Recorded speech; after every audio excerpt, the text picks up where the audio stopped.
আমরা যে মাহে রমজানে যে প্রশিক্ষণটা নিয়ে থাকি তাকওয়া, এই তাকওয়ার 4টা অর্থ করেছেন হযরত আলী রাদিয়াল্লাহু তাআলা আনহু। তার মধ্যে অন্যতম একটা অর্থ আছে এখানে, আমি 4টা অর্থই সংক্ষেপে বলি। আলী রাদিয়াল্লাহু আনহু বলছেন তাকওয়ার 4টা মিনিং। একটা হচ্ছে আল খাউফু মিনাল জালিল, আল্লাহ সুবহানাহু ওয়া তাআলাকে যথার্থভাবেই ভয় করা। 2 নম্বর বলে আমারু বিত-তানজিল, আল্লাহ তাআলা যা নাজিল করেছেন তার উপরে আমল করা। 3 নম্বর হচ্ছে রিদা বিল কালিল, অল্পে সন্তুষ্ট। এই অল্পে সন্তুষ্টটা মানুষ কখন হয়? যখন আসলে সে হালাল রিজিক অন্বেষণ করবার চেষ্টা করে। এই জন্য রাসূল সাল্লাল্লাহু আলাইহি ওয়াসাল্লাম মানে সেই বিখ্যাত হাদিসটির কথা আমরা বলতে পারি, সেই মুসলিম এসেছে যে ইন্নাল্লাহ আমারুল মুমিনিন বিমা আমারা বিহিল মুরসালিন, আল্লাহ তাআলা মুমিনদেরকে এমন একটা কমন বিষয় আল্লাহ তাআলা আদেশ করেছেন যেই কমন বিষয়টা নবীদেরকেও বলেছেন।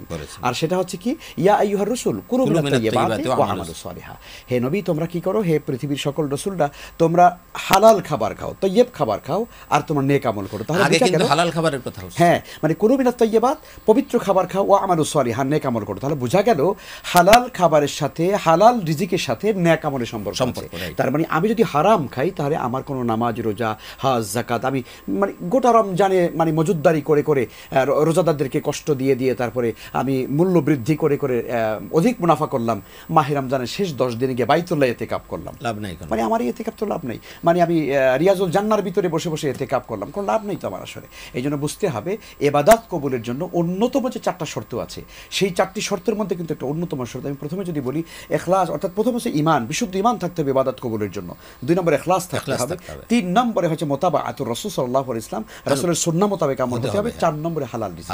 অর্থাৎ হালাল রিজিক ছাড়া কোনো ইবাদতই, এই নামাজ, এই রোজা, এই হজ, এই যাকাত, কোনো কিছু আল্লাহর দরবারে কবুল হয় না। ফলে আমরা কেন চাই আসলে যে হারাম কামাই করে তারপরে আল্লাহকে বোঝাচ্ছি যে আল্লাহ আমি খুব বেশি ইবাদত করে ফেলেছি, মসজিদে দান করছি, এসি কিনে দিচ্ছি, মোটা মোটা কার্পেট কিনে দিচ্ছি, হারাম টাকা দিয়ে কোনো লাভ নেই তো আসলে।